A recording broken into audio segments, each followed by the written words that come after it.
You want to make a fucking impact on something, you better go bigger, harder than anyone else, and you better not show any signs of weakness. That's how you get respect. You call me a liar.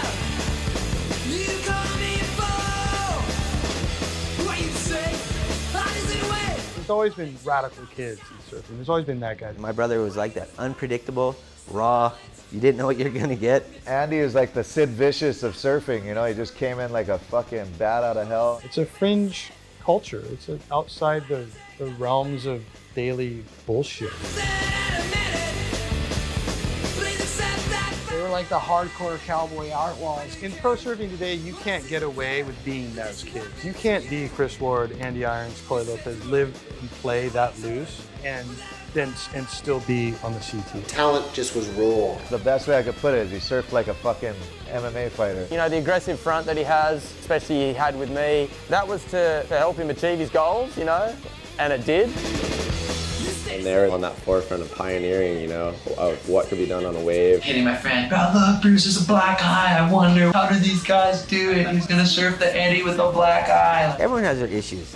You channel it into the ocean. Having elegance and grace on a wave, but also being radical and raw. Carved out of wood, fit, strong, just guys are fucking packing the biggest pipe bombs. They're doing the biggest airs and they're just partying like maniacs. They were just untouchable at that stage. They scared the shit out of everyone. This is a movie about Andy surfing, his progressive approach with style and power, his major career rivalries, and his closest lifelong friendships, and how his raw, relentless surfing in all conditions has inspired a generation since. This is Andy Irons and the Radicals.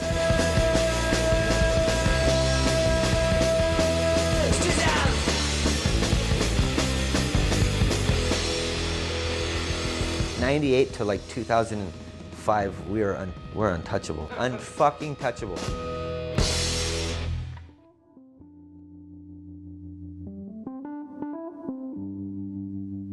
In today's big surf, Irons was an inspiration to push themselves to their limit. Former world championship surfer Andy Irons claimed the title as best in the world 3 times, but the 32-year-old Irons is being mourned. Surfing champion Andy Irons has suddenly died after pulling out of a tournament because of illness.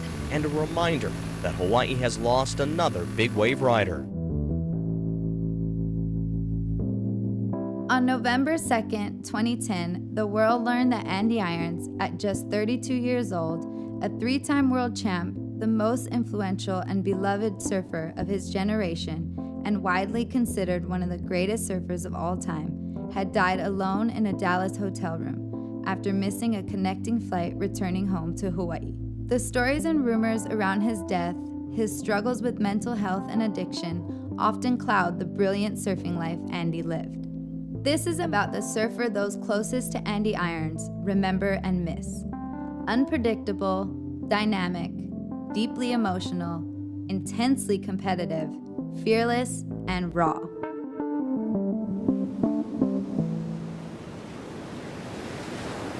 The year is 1978. This is competitive surfing. These are surf movies, and board shorts, and surfboards. The New York Times runs this story on the island of Kauai a few weeks before Philip Andrew Irons is born there on July 28th to skier Danielle Taché and California-born surfer Phil Irons at Wilcox Hospital. This is Kauai in 1978. This is Pine Trees, a stretch of beach break that would shape Andy along with his little brother Bruce, born 16 months later.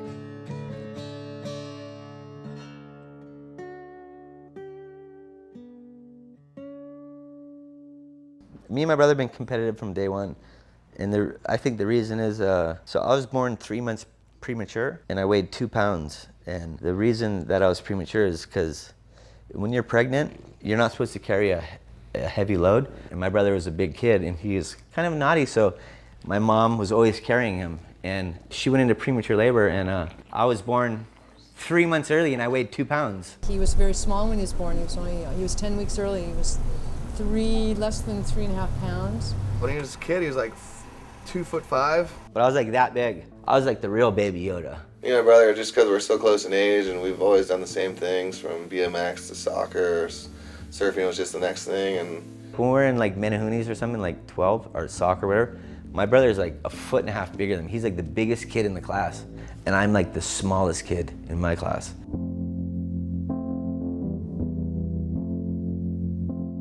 With our group of friends, me and my brother, really competitive with our friends, we all pushed each other really hard. And it wasn't for anybody but getting recognition from one of our peers. Like, I'm gonna go harder than you, I'm gonna go bigger. And we're surfing in the middle of nowhere, and you're praying maybe one of your friends seen it. We all had a chip on our shoulders for sure. Coming from Kauai, like nobody really knew who we were, and we knew we could surf as good as anybody, but we really had to. It was almost like we were pissed that we had to like prove that we're good enough or something. We were always underdogs being from Kauai.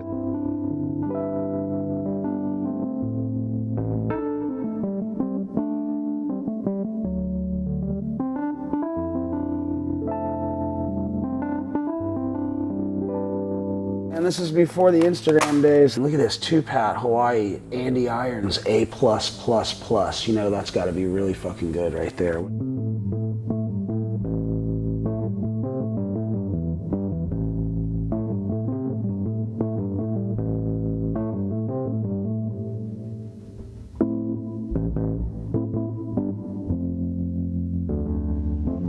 I get my interview. Bruce, that was insane, mate. Good day's work.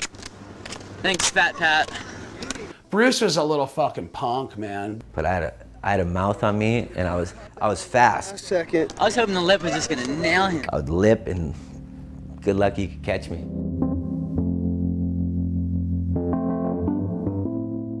But those early days, dude, the footage Hop has of those guys in the early days, it's rad because it's all them and their buddies, dude, how they grew up. Before the fame and the money.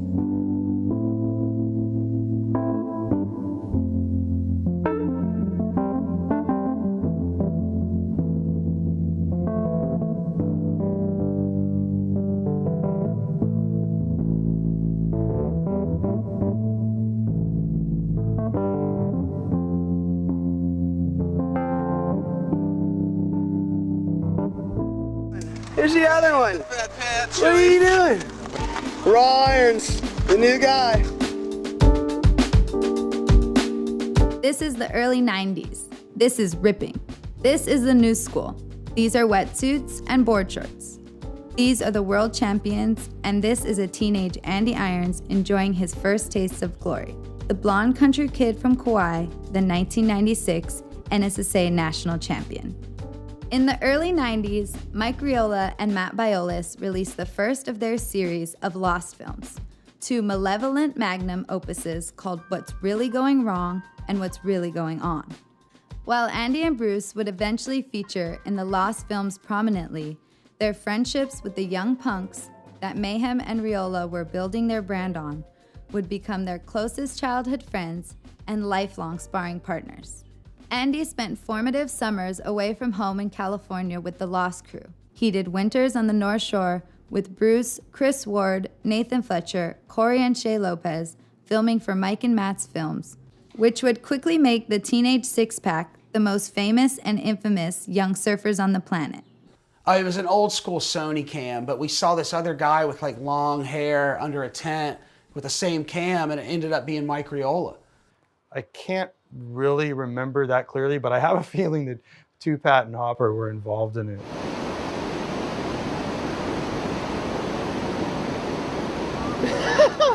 Did you get that? Did you get that shot? We just both missed that. What? He just get a huge air. Did you really? Did you get it? Your fucking big head was in the way. Hopper, have you seen your eyeballs all weekend, kid? This is sweet. Hopper and Cory and those guys were like, hey, these two kids from Hawaii, they're like gnarly and they want to get mayhems, they want to get boards. No, I was like, dude, I'm with these Irons guys. You ever heard of them? And he never heard of them. And I was like, my brother already has sick footage of them. We love your movies. You should really take a peek at some of this stuff that these guys are getting. But really, it was Cory and Andy. They were the ones that really linked tight, best friends for the better part of a decade. I don't know if I've just hit my head too many times and had too many concussions or what, but a lot of it's really awesome stuff will flash back to me when I go somewhere. I'm like, God, I remember me and Andy being here, or like, you know, anything like that. I met Andy I think I was 13 years old. The year after, I think when we were 13, we went to NSSA. Cory had black hair. It was like right when like the What's Really Going Wrong was out. Those videos of me and my brother watched a lot of those videos. I just remember like seeing him surf and I was like, oh, this guy surfs good. And somehow we kind of knew we were gonna mesh like right away. Like, oh, he's radical, I'm radical. Let's hang out. Everyone coming from Hawaii and comes to Southern California in the summer, it's like Candyland. Good. Lost? Oh, yes, it's good. Billabong is better, though. The first time that we came to California was, I was 12, my brother was like 13. So I was in Menahunis, it was cool, whatever. Herbie Fletcher would pick me and my brother up, take us to Lowers.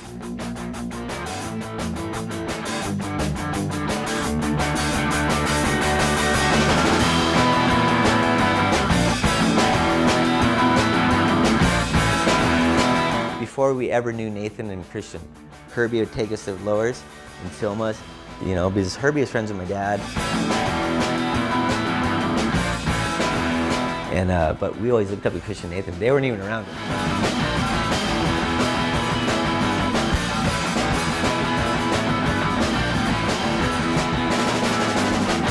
All that shit. So we're surfing the US Championships at Oceanside, and it's the first time we met Wardo.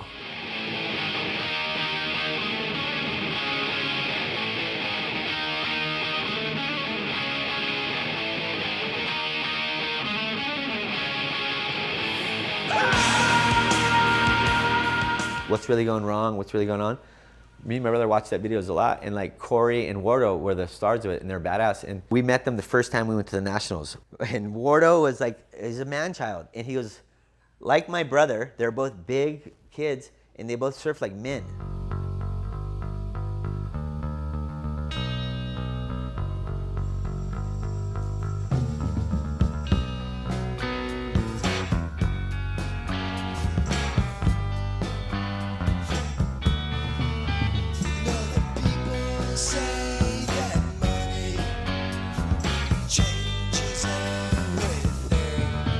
He was already ahead, you know. You could tell he'd already been hanging out with the older guys, kind of knew his way around, and definitely knew his way around the lineup. And they both didn't give a fuck. Just the way he acted and his mannerisms was of an older kid.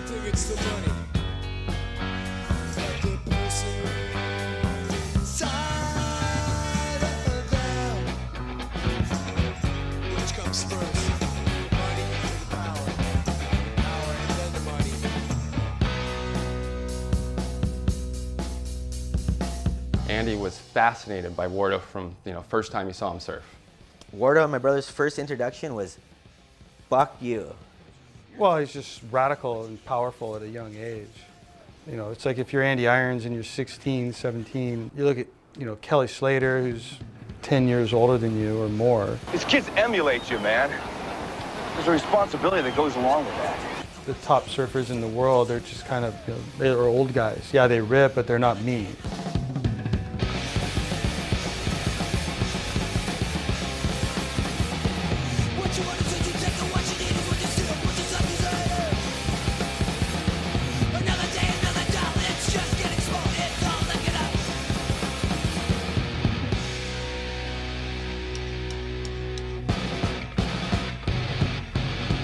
Ward was serious and heavy and kind of ominous, and he's the Dark Knight. He's Mickey Dora. He's evil. He's rad. Anyone who's good friends with Wardo has gotten in a fight with him. If you're Wardo's really good friend, you probably got in a fist fight with him. It makes you even closer.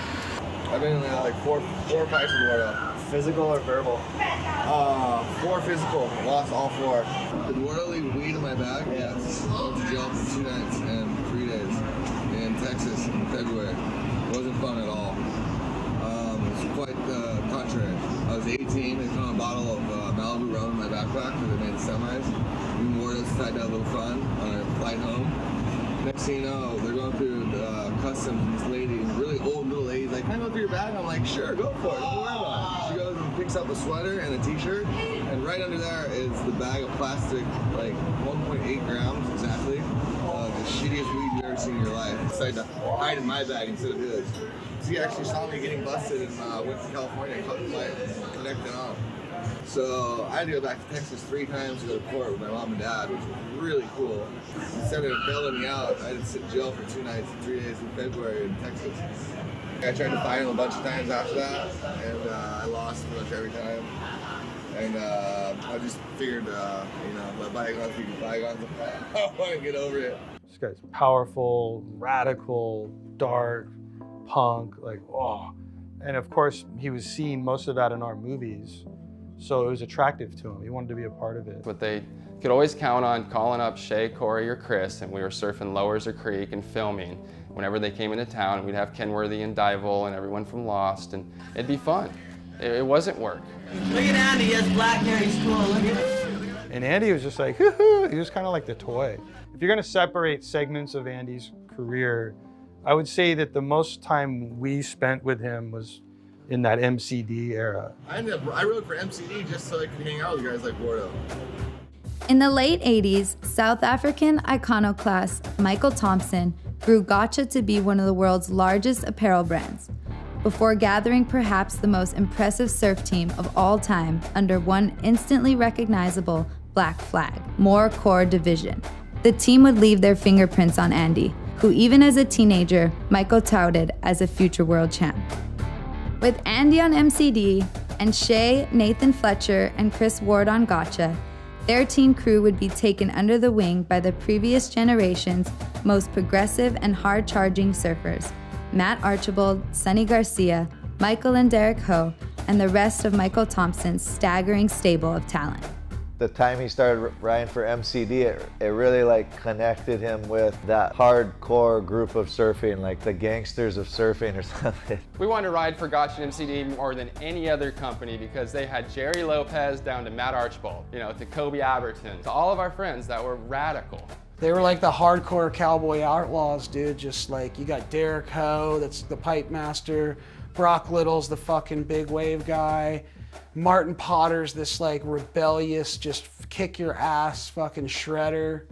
Archy's the freaking Metallica lead singer. I just remember there was the ad with all of them on there. Like there was like a full team shot of everyone when it was like gnarly. I think of that black and white ad with like Mike Stewart, Potts, like Archy, Dino, Sunny, fuck. Jerry Lopez, Dad, Uncle Derek. Like your Michael Hoes and Derek Hoes, the ones that really made an impact on me that I've always looked up to, exceeded their reputation and more. If you're ever gonna have like the dream team of the North Shore, that was it. That team was amazing. They had unlimited resources, and you had a surfer like Michael Thompson who could relate to you.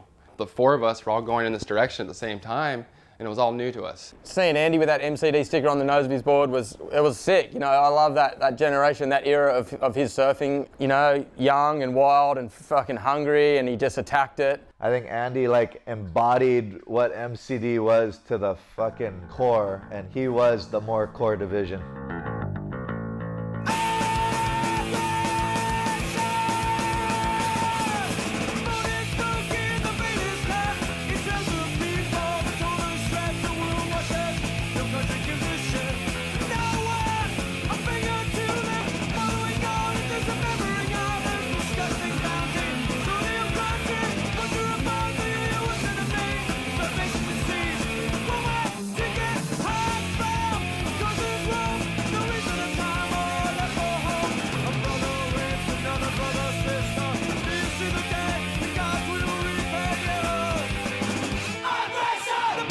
My brother is very unpredictable, and that's when MCD came in. He got on MCD and they fucking sent him like, I don't know, 25 fucking rash guards.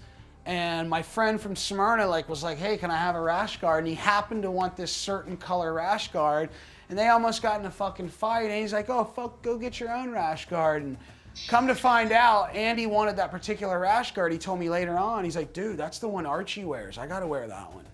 My brother didn't try to emulate Kelly Slater, but we looked up to Kelly Slater a lot, black and white, big time. Because I grew up idolizing. I grew up with him on posters on the wall. I mean, he was the guy. He's like the generation before, with like Shane Dorian, another favorite one of my surfers. Now, the style that my brother wanted to be like the most was Shane Dorian and Matt Archbold.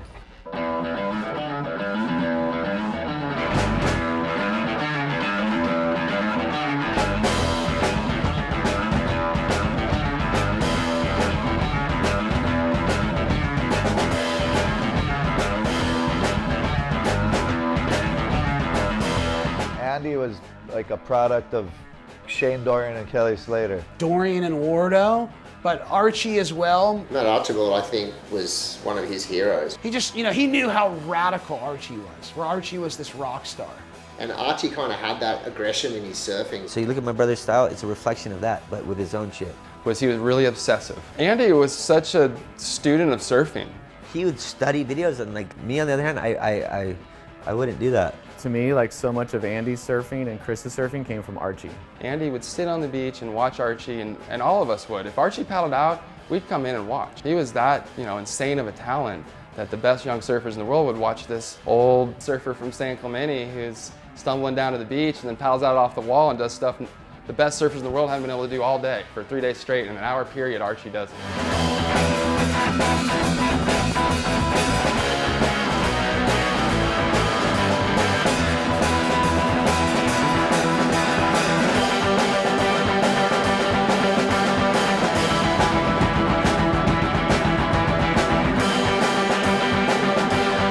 But Andy, with the Gotcha MCD days, and just Archie being such a edgy and radical surfer that we all looked up to. So I don't think that Archie right now and surfing is getting enough credit for all of these styles that are out there right now that have been influenced by Archie.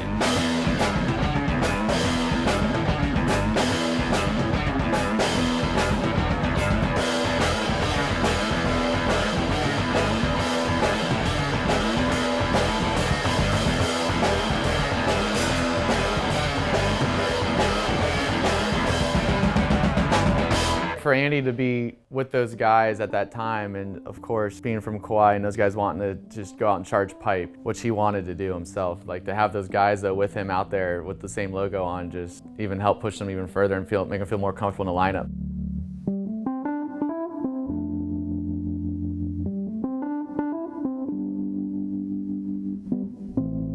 Like Sunny Garcia, Derek Ho, they lived on Oahu. Over there was like, the mainland. That was where the hype was. That's where Pipeline was. And Andy and all of us would get out at 5 in the morning with Derek Ho and Michael Ho and our heroes and meet at Pipe. And we'd say a prayer and we'd smoke a joint. We'd paddle out as calm, cool, and relaxed and focused.